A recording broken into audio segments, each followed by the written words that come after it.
you were talking to ChatGPT, for example. So it's very fluent interaction. Can you set how deep the questions should go, or depends on the role? We want to make an AI experience more encouraging and more empathetic, so we can get more genuine information from both sides, right? So that's kind of how we design the product right now. But maybe in the future, like for example, for some of the case interview, especially for like consulting firms, some of them we're talking to, like they do have those pressure interview tests. Use technology and the AI to help to bridge human from both sides.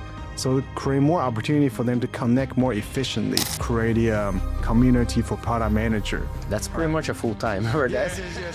That's a full-time. I know it's not easy. I haven't it's very hard. Bay Area applying for jobs after finish my MBA, and yes. It is like that. It is like a full-time. Yeah, it is a full-time job. And a lot of people, like especially in the past 3-4 years, it's so tough, right? Some people, of course, like they inspire me, but at the same time, I feel very sad because how can such a wonderful individual take 9 months to find a job? You are listening to AI Insights San Francisco by Ron Weigert. Hello, everyone, and welcome to this new AI Inside San Francisco episode. Today, I'm Kevin. Kevin, he's the CEO of MirWork. Kevin, it was very nice to have you here today. Yes, thank you so much for having me. Yeah, hello, everyone. I was very excited to get invited by Rowan and his team, and I share a little bit about what we have observed in the past few years in the AI trend. Amazing. Yeah, so I always like to go over your past, kind of like where you are right now, the things you're building. Yes. So you have a very interesting story, very entrepreneur story. I even sometimes identify myself with your Oh, really? Yeah. It's great. Yeah, so I really like when I would like to understand when you moved from Taiwan to United States at 12. You spoke little English. What moment made you feel like at home in tech? Oh, wow. That's a very interesting question. I feel like I'm very grateful. Like when I first, maybe long story short, like when I first moved to the United States, I didn't know I was going to stay here. So my parents actually bought like a one-way ticket for me. And I was in like 7th grade going to 8th grade, right? So I didn't even clean out my stuff, like, because I thought I was going to come back to Taiwan, right? So immediately that was really shocking to me. So I was actually a little bit lost and like not sure what to do, especially like going to class is like not even fun for me because I have no idea what everybody's talking about, right? So maybe there's 2 steps I want to share. First is like, how do I feel like, oh, actually United States is not that bad and I actually want to stay here and meet some new friends, because at the beginning I was like, I want to struggle. I'm struggling. I want to go back. I don't want to stay here. Right. I feel it. Yeah. And then after I overcome that, then maybe like I start picking up on more tech stuff, and I feel like, oh, this is actually make me feel more comfortable. I enjoy engineering and all this other like mathematics, and then I feel more like, oh, I bond over like with my community, in the new community in the United States, and other friends, right? So would you like me to go into that, or just Yeah. Okay. Yeah. So first of all, like there was a math teacher who really inspired me. I can quote her name still. Her name is Mrs. Hsieh. I think her family's from Germany, but they moved to Wisconsin maybe 70 or 80 years ago, and then she has a cranberry farm. Yeah, so like Interesting. The reason why we remember that is because every year she will give us like fresh cranberry from her farm. Yeah, so even today, like I thought I would bring some nectarine grown from home, like for Rowan. Thank you. Yeah. Small token of appreciation. So long story short is like she really encouraged me to pursue what I like. So that's why I really felt like home, like in those like 9th grade math and 10th grade math, and I really feel like, oh, this is something I truly enjoy working on, and of course, like in parallel, like I was really into gaming PC, right? So I feel like I'm a little bit spoiled because my dad was like a computer science teacher back in like a private high school. So every year he get to purchase like 300 to 500 computer for his school. So as a baby, like I was exposed to all these like computer. Yeah, like my home will have like 5 or 6 computer growing up because he's teaching other kids in the neighborhood to do typing and other things, right? So I definitely blame my dad for making me into a gamer. So I was fascinated about buying the fastest RAM, like the biggest graphic card on the market, and saving money so I can build more cool stuff. Right. So I think that's kind of like the origin of how I started to bond over tech. So from gaming, from building computers, and that really turned me into like, I want to pursue more on the side. So besides studying at school, I try to build computers so I can like continues to upgrade my system so I can play games on the higher definition or even like more detail. Right? So that's your side. It was your full time, or was the side hustle? No, that was my side hustle since like maybe late 8th grade to like even like college. So that's kind of how I told you I built over almost like I'm pretty sure like almost 300 like custom computers throughout those years. Yeah, just like maxing out my credit card, try to sell the product on eBay and Craigslist. Right. Yeah, I'm really happy, like, because a lot of time is people buy the computer not because I try to sell to them. Right. It's because I like to host, right? So I like cooking. I have a small party at home, and then people come over, and people will be asking me, why do you have like 6 computers for in your living room? Like, do you have like 3 roommates or something? I'm like, no, it's all mine. And there's like, when I sell, then they're like, hey, wait, why don't I actually need a computer? I want to play this Far Cry, right? That was like maybe 15 years ago. Like people want to play that game. Yeah. And it's like the hardest game to play because the graphic card is so bad. I remember. Yeah. Yeah. Okay. Yeah. So that's why like I was like, okay, why don't I try to help people and maybe make some side income as well, right? I think the more about passion though, like more about trying to find the best combination for people. And slowly after I start selling and a lot more referral come, and I don't think I just sell the computer as well. I learned a lot of the early advice, whether from neighbors or mentor, about like when you want to sell something, like you actually want to create value for people, right? And then you want to really empathize with each potential user and understand like what they really want, what they really need, right? So I think I'm really grateful. Like out of all the people I sold computer to, I promise I have like over like 100% like no return. Because I want to make sure people really know what they want to get into. So I'm not trying to scale out the business. I really care about the quality. The quality interactions. Yes. Because you're very like doing very one-to-one. Yes. I genuinely want them to enjoy using computer. Right. And not because I want to make like $500, right?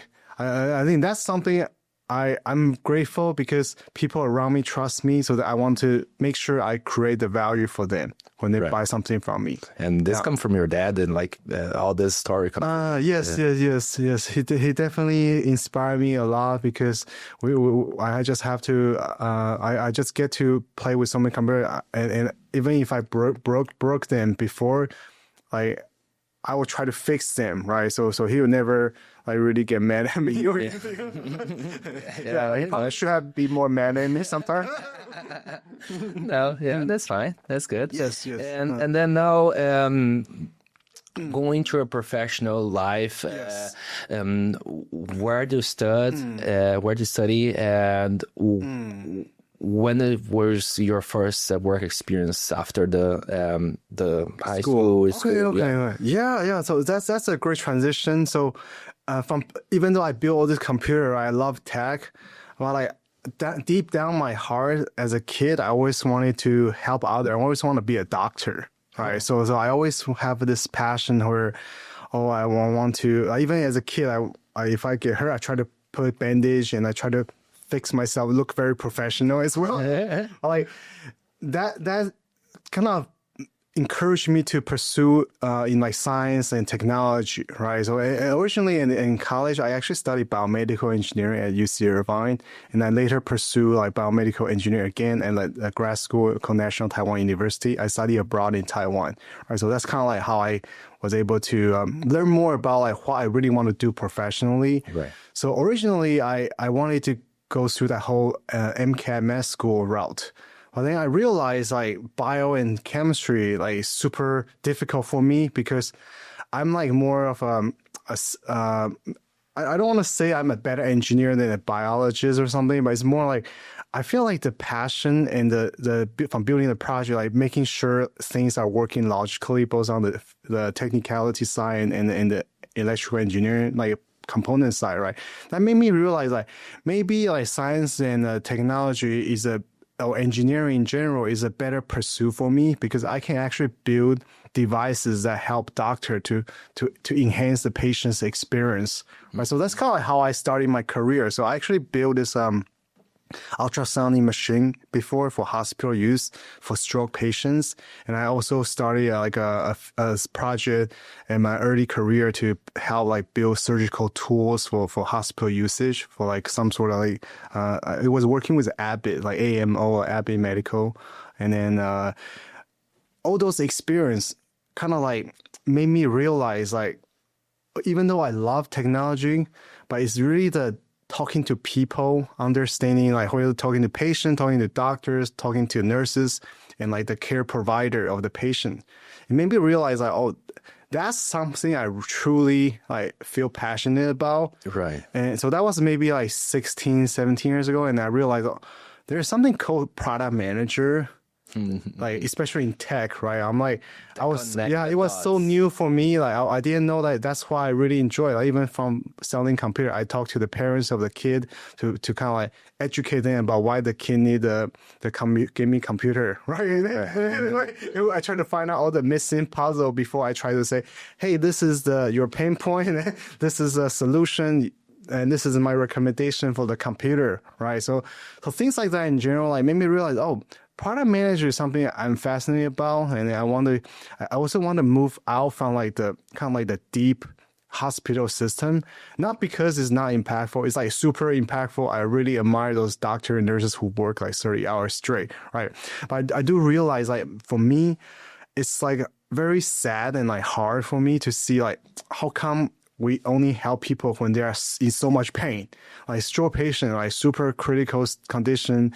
I was working with like very like research for so there are two types of stroke, like hemorrhagic and another one is like I cannot remember the name, but like one is like the blood rupture, like blood vessel rupture. So there's only like a 6-hour golden hours to kind of cure that person, or else they might be permanently disabled or even just pass away, right? So things like that in general, like super impactful, but at the same time, I'm like, can I help people before they come to the hospital? To that point, right? Yes. And then can we do more preventive management and even create value before people reach the hospital? Hospital is super important, but at the same time, like education and awareness building is something that's also very important. Right, so that's kind of how I transitioned into tech product manager, and I try to work in like smart home and like even like more of a early stage diagnosis for autism and screener for developmental delays in the past like decade.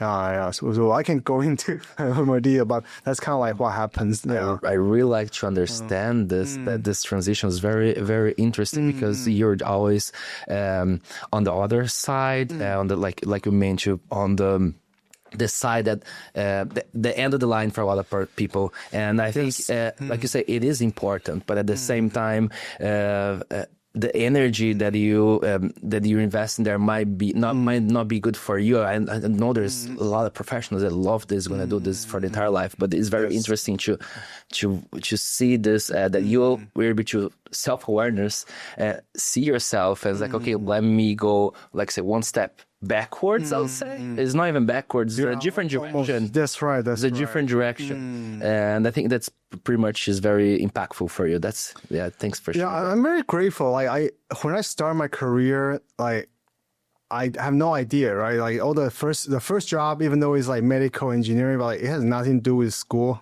a lot of time, right?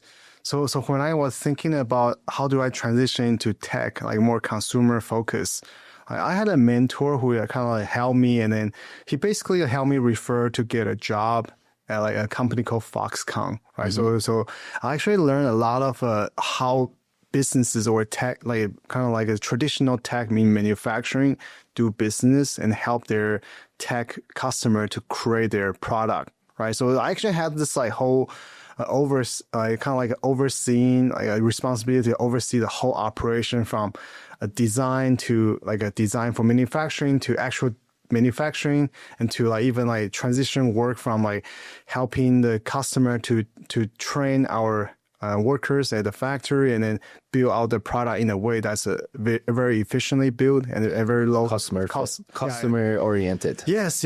So like I worked kind of 2.5 years at Foxconn, like right after I exit out from like the hospital system, and then that was like a pretty good transition between like a medical field, healthcare, to like maybe tech in the consumer area.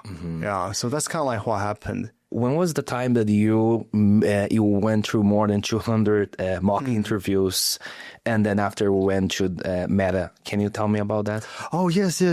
So maybe after my first job, right? I'll give you a little bit context. So back in 2014 or 2013, I can't remember, maybe 2014, right?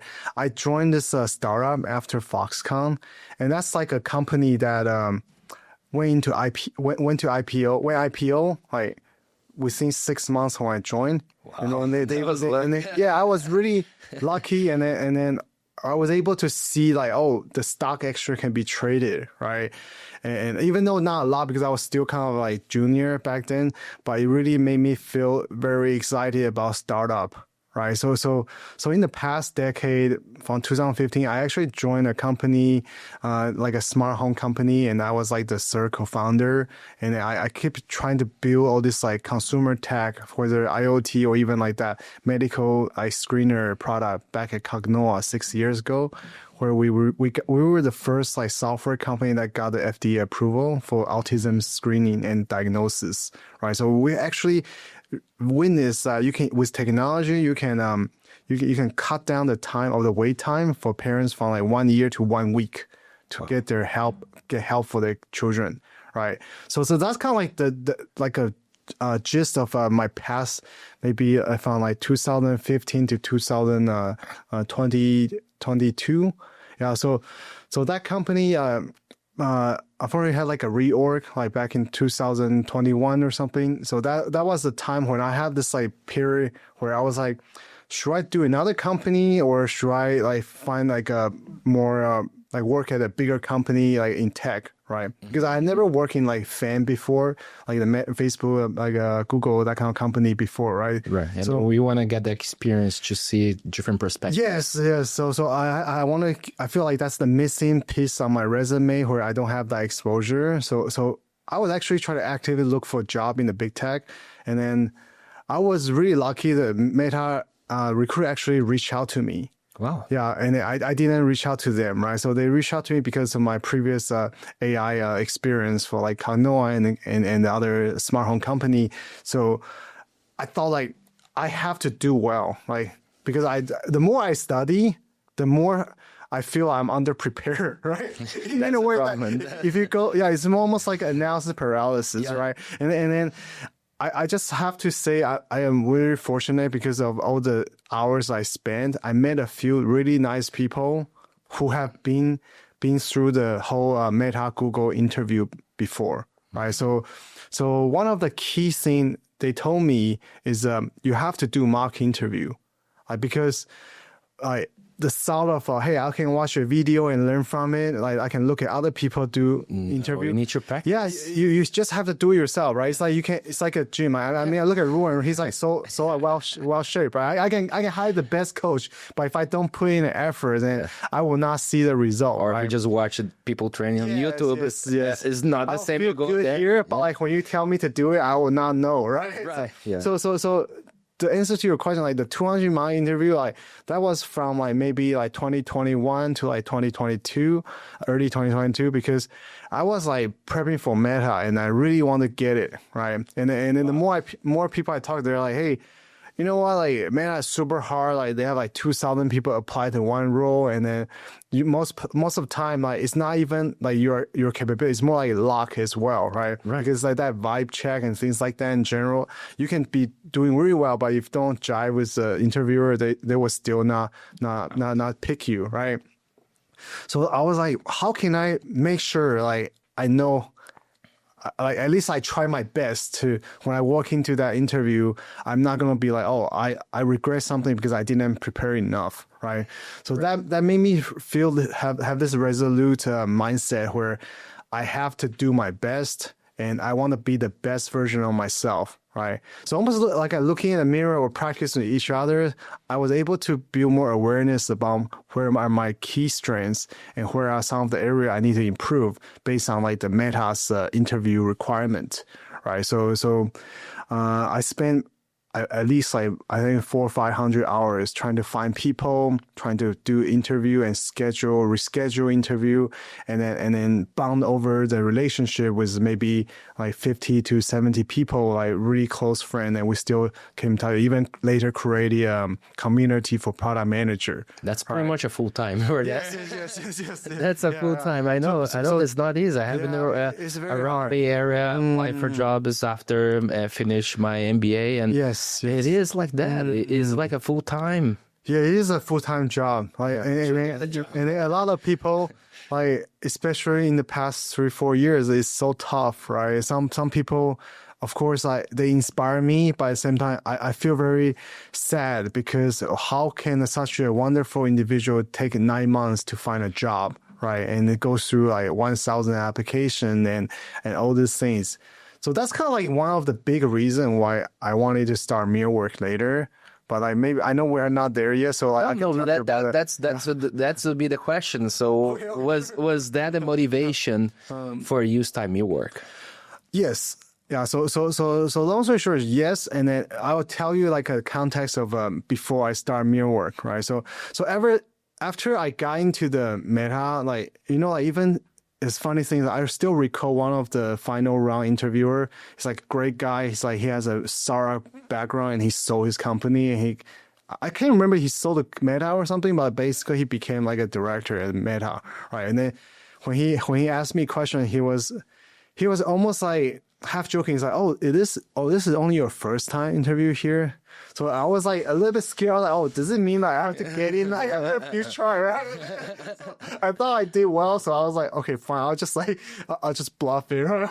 But then later I realized like, wow, it is true, right? A lot of people have to keep applying. Especially one of my friends, we still talk to each other. He actually tried like 4 or 5 times, and every year he would do this whole regimen of prepping interview and do 100 mock interview, right? And to find and to get this opportunity to go to put your foot in the door to get 3 or 4 times is super hard. Yeah, it's super hard. To get the first step in, it's super hard, and then we see a lot of 5-7 rounds of interviews, so it's not easy.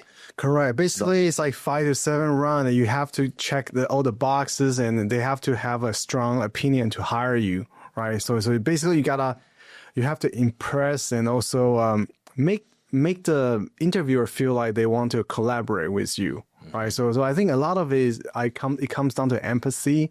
How do you really care about the listener, and how do you want to work with them, right? So I can go into detail more later, so that's why when I joined Meta, I never stopped helping people. So I share all my notes for free.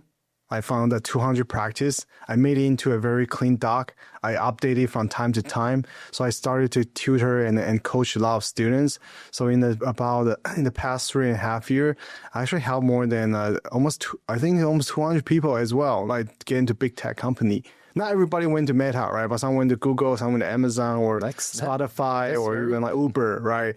So I made a great deal of like really helpful and very proactive, supportive friends, like hundreds, if not thousands of them in the past 3 or 4 years. And one of the things that really inspired me is to learn from other people, right, and then inspire others. So about once when I got into Meta, I was like, should I keep doing the mock interview with others? And then, so in a way that I kind of start giving out like free tips and things like that, and it build my product management community, right? And the more people I talk to, the more I realize there's so much noise and so much pain in this whole job seeking field, right? People would spend like a year or even a year and a half to find a job, not because they're bad or anything. It's because the lack of a compatibility, right? So much noise on the company side and so much noise on the candidate side. So that's, people are don't. What your point is, people are not qualified to the job. Just keep shooting and applying nonstop. I feel like the qualification is one thing. I would love to address more on the compatibility side. Yeah. So because sometimes qualification is a little bit subjective, right? Like people might say, hey, it's like, I don't know if you saw a post like we are hiring for a new grad and it's like entry level job and it's like you need 3 years of experience. Which is it makes no sense. Right? Yeah. So I feel like I would love to emphasize more on the compatibility side, because almost in a way kind of like dating, right? Like people might say, hey, I want people XYZ character and from this XYZ, but then when they saw each other, they feel like, oh, they like each other. Then a lot of the other things become less important. Right. So how do we create more opportunity so humans can have that opportunity to bond over and develop that human relationship? And that's kind of what I really want to focus on. So be able to use technology and the AI to help to bridge human from both sides. So create more opportunity for them to connect more efficiently. Yeah, that's what I believe. I don't really want to replace like either side of them, because at the end of the day, it's a human working with each other, not robot working with robot, right? Right. So I learned that very deeply from Cognoa's experience, because we build a diagnostic software, but that's not trying to replace the doctor's decision, right?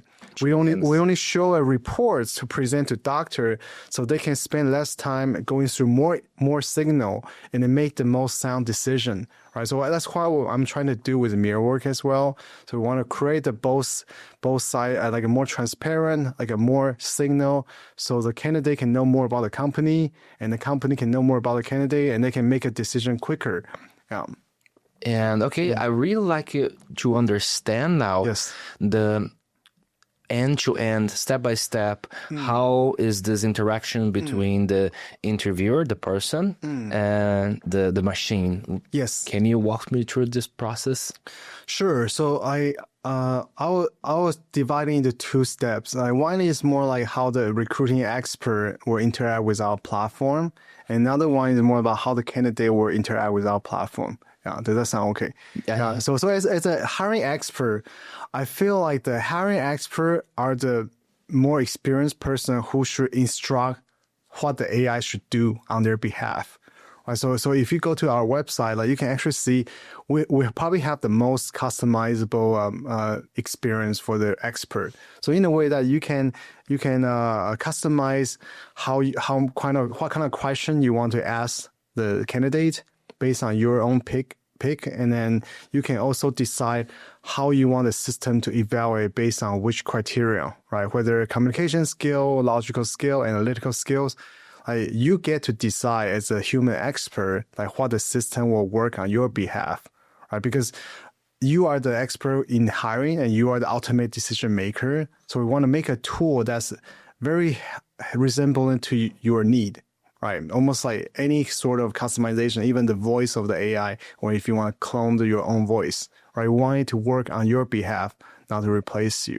And so once that customized AI, which was instructed and created based on the human expert's input, we will create a link where the human recruiter can either put it on the job description as one of the application link, or they can just invite the candidate based on their email, right? Send out email application. And they can do the interviewer, the person that is being interviewed, they can do any time, or is the schedule, or like there's a limit how you set this time frame? Oh, yes, correct. That's a great follow-up question. So they can set a time expiration, and that link is always available until the recruiting team want to disable it, right? So with that link live, then candidate will either receive an email, or they can click on that link to go through the interview flow, right? So when they click on the link, basically right now they will there's like a screen where we will tell them that this is a job description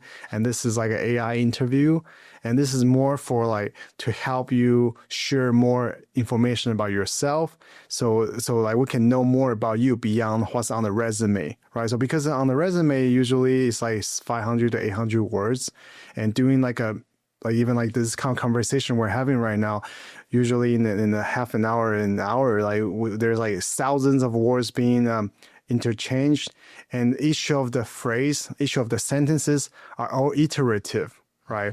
As opposed to if you look at the resume, it's like a one-way interaction, right? You look at it, like you decide which word you want to look for and which emphasis of like attention span, right? Not to mention that after interviewing like hundreds of recruiting experts, people typically spend 5 to 8 seconds on the resume. Just get the keywords to correct, because we're just talking about Meta. Sometimes one role has 2,000 people applying for that role. Correct. If you want to read everything, you're going to spend days for get like 100 of them, you know? Correct. Yeah, even if you spend 10 seconds, like 1,000 interview is still like 10,000 seconds. And that's like 30 hours or something? Yeah, something like that. Yeah, so something like that in general. So definitely we believe if we can create a situation where candidate can feel like their voice are being heard, so the team actually can make a better decision and pay more attention to what they have to offer, right? Yeah, that will create more. Yes. This interaction is between so the person is talking to a machine, like you were talking to ChatGPT, for example. So it's very fluent interaction. Can you set how deep the questions should go, or how? Or depends on the role, or because it is by the end of the day it is a screening, is not even talking to a person yet. Correct. So because you can get different analytics around that, but how much you can be flexible on the intensity of the questions. Yes, so we do have like different ways to kind of curate how deep of a follow up, and or even like the interaction model, right? Is it more friendly? Is it more like a strict, or is it more like a code, right? Things like that in general. We have ways to do that. However, like right now, as a first step of trying to implement AI for a lot of our customer, we want to make a AI experience more encouraging and more empathetic, so we can get more genuine information from both sides, right? So that's kind of how we design the product right now. But maybe in the future, like for example, for some of the case interview, especially for like consulting firms, some of them we're talking to, like they do have those pressure interview tests, right? So it depends on the company and what's their culture and what's their style. We can help to customize as well. Yeah, because each company is different, and correct. If you way different, we're just talking about this a startup compared to a big tech. Yes. So you need to be very to give a lot of options for them to be very flexible with the interactions. Correct. Yes, because I don't think there's a right or wrong way. Like it's like sometimes almost like a style of the person, right, or the team, right? Like yeah, definitely there must be a lot of those things we hear in Silicon Valley, even for Amazon, right? It's like a 2 pizza team, right? Or something like that. It's basically small team, move fast, agile, or even the early day of Facebook where they're like, break things and move fast, right? Even though they recently changed that. But I think still. I think still. But like, there's a lot of these culture that shifted, right, depending on the stage of the company, right? And as a platform, as a tool provider, we're trying to just help to enhance the experience on both sides.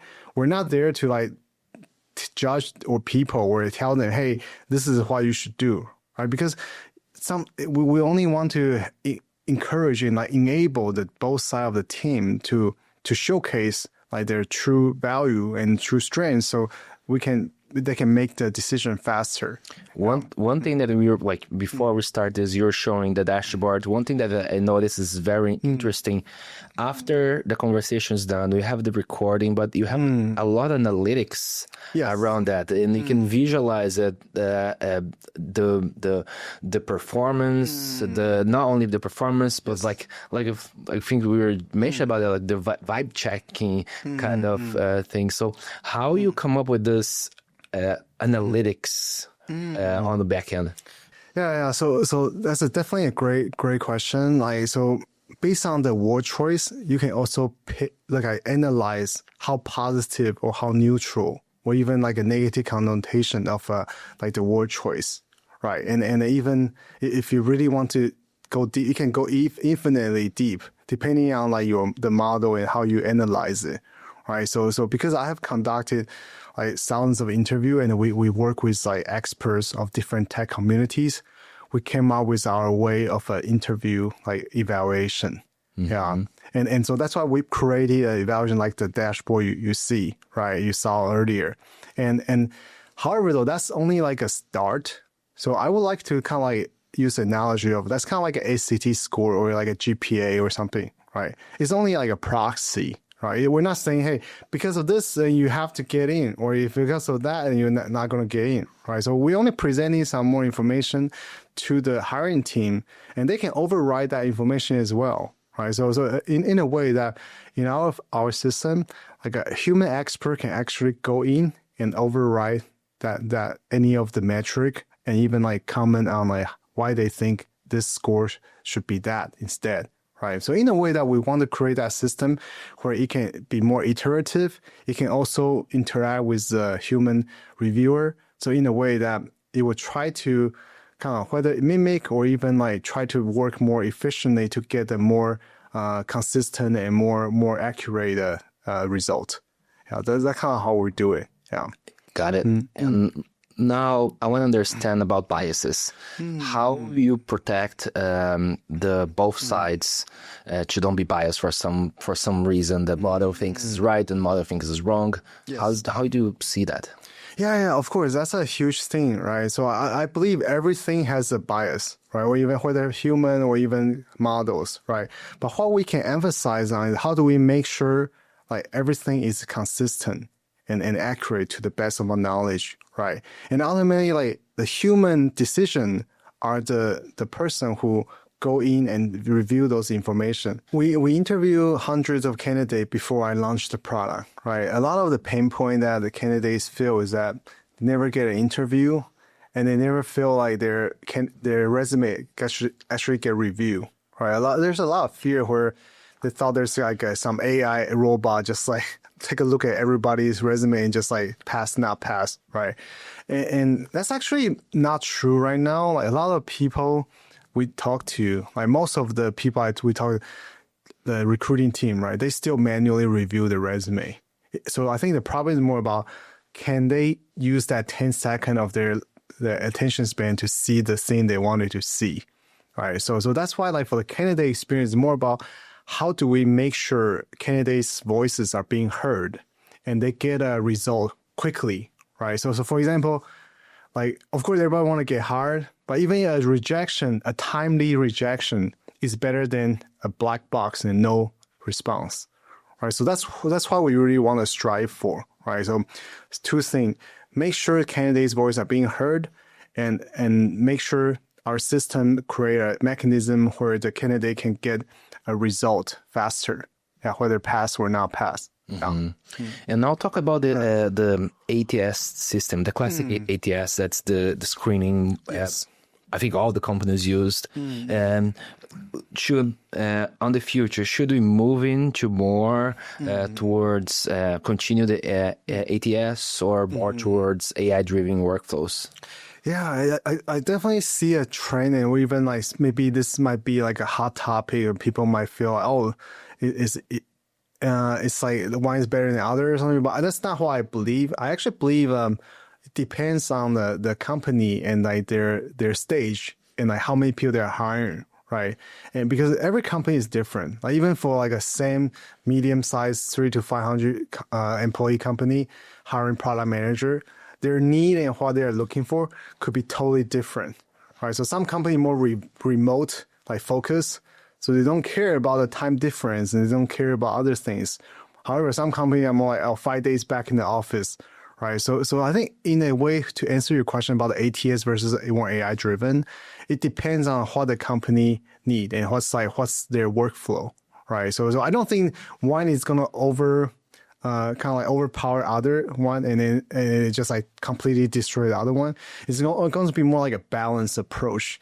So at the end of the day, I see a trend of everyone adopting more AI and then kind of take different version of AI tool into their workflow to make sure they can spend the least amount of time to build the most impact, right? So that's the approach I believe. So it's more like about how to make the process more efficient. Yeah. And not everything need AI, right? And even AI is like just a technology software, right? We have been using that for like 4 or 5 decades already, right? So I believe it's more about like the improvement and then not about like just, hey, replace this other one because this other one is better. Yeah. That's very powerful answer. Thank you. Yeah, of course. So now I have some rapid fire questions that you can answer like in short. Sure. In short. Yeah. So one book every product manager must read. Do you have? Of course. Yeah. I have to say shout out to Louis Lin, one of my good friend and mentor, Decode and Conquer. Right. I read his I believe it's a 2nd edition or something, but like it's like the 5th edition, so they kind of give away my age. But yeah, definitely read that. That's a great introduction to like how to interview a big tech company for product management role. In fact, I was so fortunate I got a copy version with his signature last week, so I really want to give a shout out to him. Yeah. Hardest interview question you ever have? Oh wow. This is a tough one. I think there are so many hard ones, and the hardest question I think is those product sense questions. So I'll just give you an example, right? One of the questions I heard is usually it goes like, how do you design Uber for kid, right? And then one of the questions, a different variation of that is like I got from Google is like, how would you build a YouTube on Mars? Yeah. So if you really think about it, it's like YouTube, Mars, like what does that make any sense, right? But then if you really use the product sense framework, which is 4 components, like you think about the mission and the vision of this approach, and then second one is like who are the user, right? What's their pain point? And third one is like the solution, and the 4th step is like how do you make sure everything is like the kind of like integrating a good approach. Right, so you can actually break down that questions really well.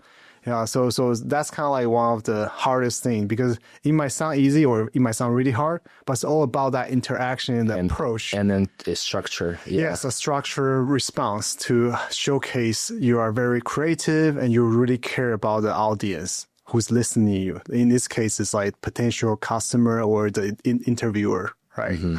Interesting. I like that one. For what is your favorite coding language for quick tests? For quick tests, you mean for like when I build MirWork? Yeah. Oh, okay. So there are so many solutions out there right now. There's a Test Sprite, or there's even another one called Stably. Like I think one is YC founded. Like I know both of the co-founder. They are doing something really interesting for startups or even for bigger enterprise because they have been like automating tests at big company before. So they built some AI tool that's really acting as like kind of like assistant to a QA engineer. So yeah, definitely check them out. And I think they went also launched on Product Hunt, so you should be able to search them. Yeah, or let me know if I can route you to them. Yeah. Good. And what is the biggest myth about AI in hiring? Oh God. Yeah, I think the biggest myth, like I kind of showed that a little bit earlier, is people always thought there's like this kind of like an overlord AI algorithm that goes like slash like the candidate or divide the candidate like the application into like pass or not pass.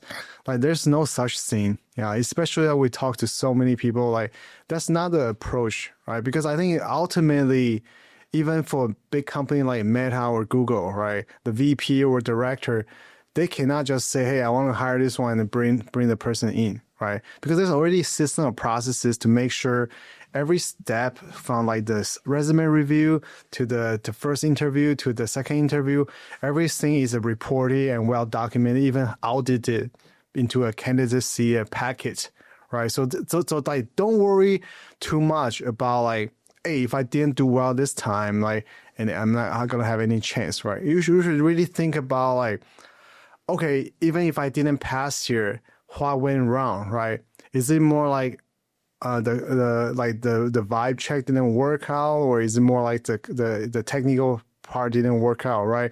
I really try to take a step back and look in the mirror and like look at like be more empathizing for yourself as well. Like pat yourself in the back as well, because sometimes a rejection might be good, right? Because the company know like maybe you're not gonna fit in 3 months. They might need to let you go or something, right? Or you might just leave voluntarily, right? So I think don't be stuck up on like rejection. Just like keep moving, right? It's like that's why I tell people like I'm like I don't know. I think I'm older now. I'm not necessarily wiser, but I definitely have went through a lot more trouble before, right? And the problem is not because of the experience of you went through all this trouble, but it's more about how did you rebound, like when you encounter tough time, right?